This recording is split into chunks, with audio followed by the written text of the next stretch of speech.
military service Well, or anything else? I don't know too much about his military service other than drafted in 1968, boot camp, technical training, and then Vietnam. Used his military time to kind of springboard to the ATF. Combat engineers, got to the rank of specialist. Most of his stories about Vietnam are related, which we won't talk about right now. But He managed to put some fun in. he also managed to take a few loving shots at the Army, typically, about most of his job was moving this to there and then moving it back and that sort of thing. But he did love his time in and very, very proud. Very proud. Can I add a little bit?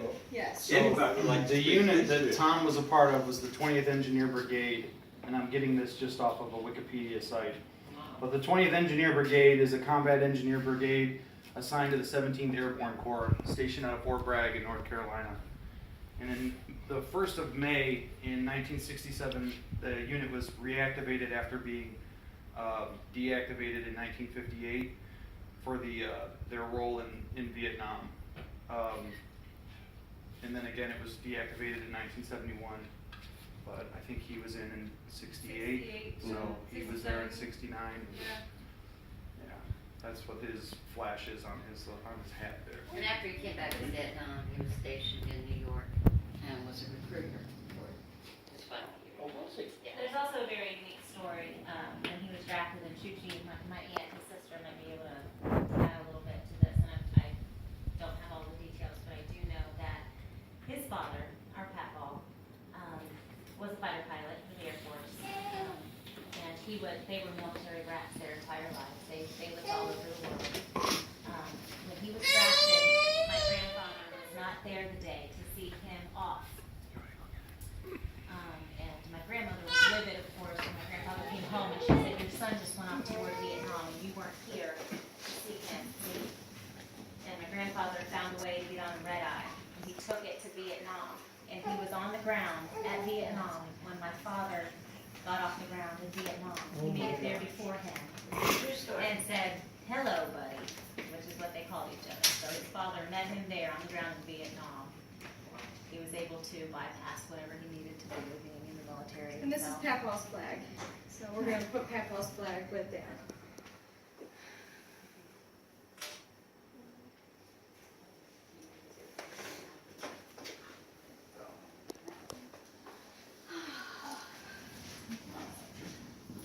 And he was in Vietnam 1 day short of a year. Yeah.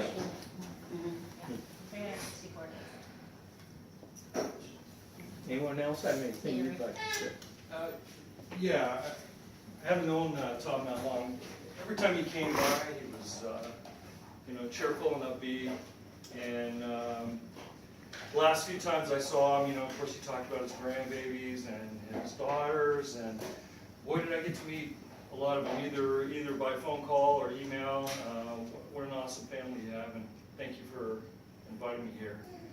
The reason why I'm in uniform is because he specifically asked me. He said, "Hey, I'm going to wear my uniform. I'm going to figure out a way to fit into this thing." And he said, "If I have to sew buttons up the back, and That's what he happened. said, We had to do "Just elastic split up it." there. There is Right. some elastic back here that Dad had fitted for him. So Oh that my he could gosh, he wear. actually did it. He Yeah. wanted to wear his jacket. He He was in so much pain to get it on, and the shoulders, he had the metastasized in his shoulders. So when we first put it on, he couldn't get the arm through there. So immediately he said, "Take me to the tailor, and we are gonna slit the back of this, and she will figure out a way to put this on me." And so there you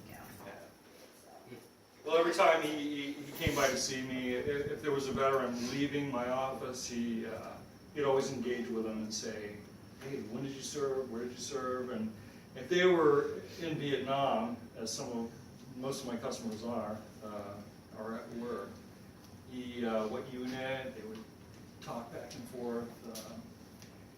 He was just a very kind man, and we took to each other right away, and I'm honored to have known him and honored to be here.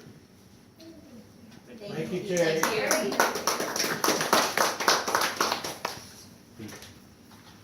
I just want to say something too. Dad also asked me to be in uniform.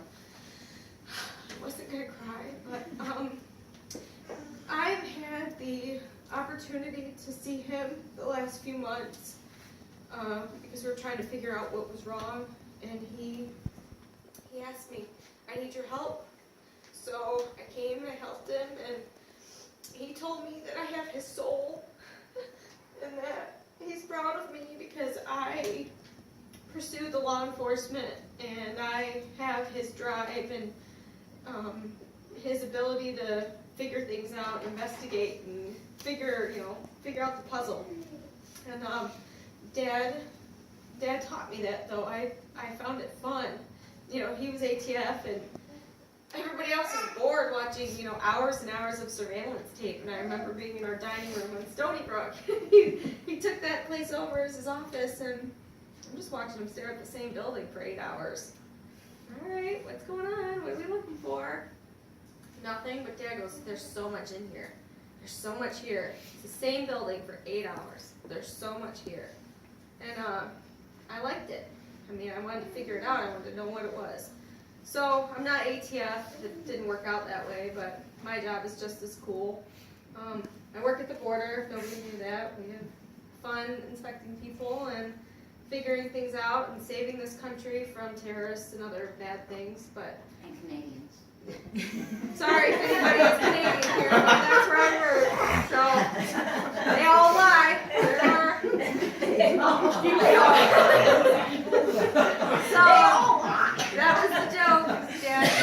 They're Canadian. Yeah, all you down Canadians, here. that was just a joke. No, but it was funny because snowbirds, that's where it comes from. Snowbirds stay a little bit longer than they should.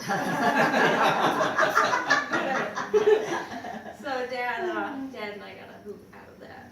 Well, wouldn't you know if there were Canadians here right now? Well, we do. The problem is most people don't realize our laws and the way they work. Like, yeah, they get their 6 months. Oh, I can say 6 months. It's kind of a year. So before we do anything to a Canadian, it's really over a year. They can So extend the visa, can't they? there's no visa. That's the problem. And now we get it. Yep. So, Okay. moving on. We're not talking about work. That was because of Dad. I'm here because of Dad. And we're all here because of Dad. You're fine. So, I just want to thank all of you for taking the time out of your day. Wes and Rachel and her parents and Terry and, of course, my family. This is why we're here. He loved all of us. He loved the party. He loved just all of us being here for him. So, that's all I have. I wasn't going to cry. It was good. It was good. Let me get some of the Rachel tissues here. Rachel brought the tissue boxes. Oh, here's Steve. Yeah. Does anybody else have anything to share before we do this part of the ceremony? Yeah. Jude, you have anything you want to share? There's just much. That's for a later time. Yeah. Okay. I also just want to add, this is the perfect place to have this memorial service. My father, as you can tell, this isn't typical to come into a house and it's, covered head to toe with pictures, but as you can see, he's very proud of his family, very proud of his life and his legacy, and he loved people coming into his home. This was his pride and joy. We can walk in and go, wow, whoa, this is a little overwhelming, but to him, this was beautiful. He worked hard on this. He worked hard on it. He was out here with a level. These are all very meticulously done, every picture. Now, I will say, I do have to say, Rachel did a lot of work for my dad. He hired Rachel, found Rachel through Wes, who's a neighbor across the street, and Rachel was Dad's go-to girl for a lot of things. And he would say many a times, there would be lists we would find that poor Rachel would have to hang something. Rachel, too. It probably took Dad longer to write the list than it took Rachel to get Well, through. I feel like what it was is that Dad told Rachel 20 different things, and then Rachel was like, "You just told me to do that," and I feel like I did it, but then he told her to do something else. Shelved that idea. Shelved it. Yes. So There was a lot of Rachel, No you matter know, what I working tried on to talk him different out of. things to make this house. So, thank you, Rachel. He thought a lot about you. You gave Dad a lot of happiness too, so we appreciate you. And your puppy. That's right. Yeah. And Oh, we love Oh that my gosh, dog. Wendell. Yes. Okay, I'm sorry. So. No, don't be sorry. It's wonderful. I work with hospices, as they have said, and many years ago, I'm not sure how many, they decided that they wanted to have a program for the hospice patients who had been in the military, because it seemed like, unlike the last few years, that a lot of them were being forgotten and slipping through the cracks, and a lot of those in Vietnam had never even been thanked for their service. And so they recruited veterans like myself who were hospice volunteers to do an honoring ceremony for the veterans who are our patients. And I've been doing this for about 5 years now.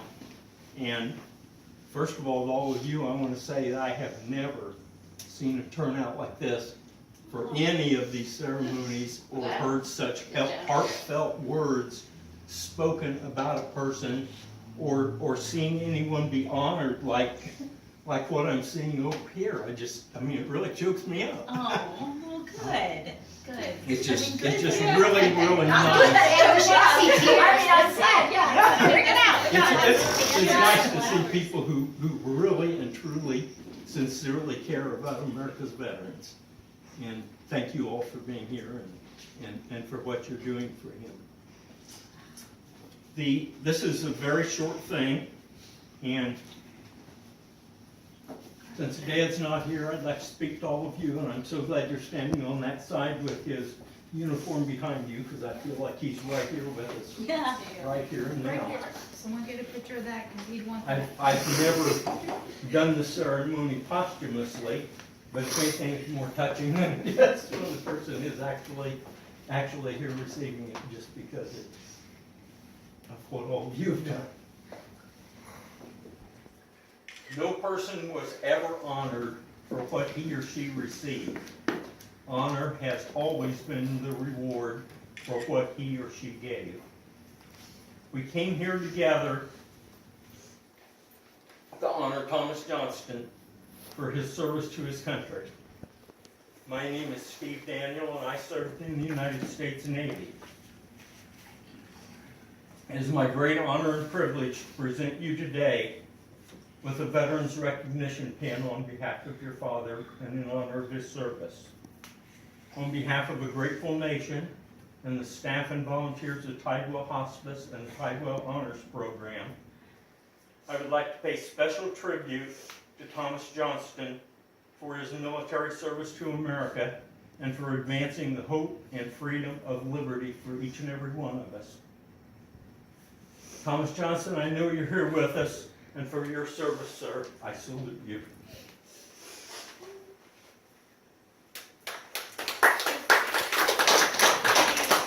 We have a certificate there, and if you wouldn't mind, would it be okay if I pin this on his uniform? Yes, please. Please do.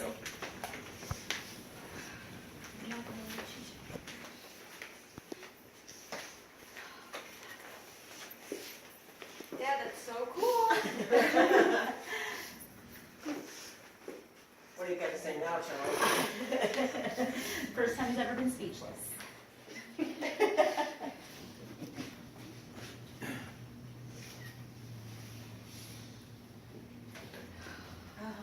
Thank you all so much. Thank for you. being here. Thank you. Thank you so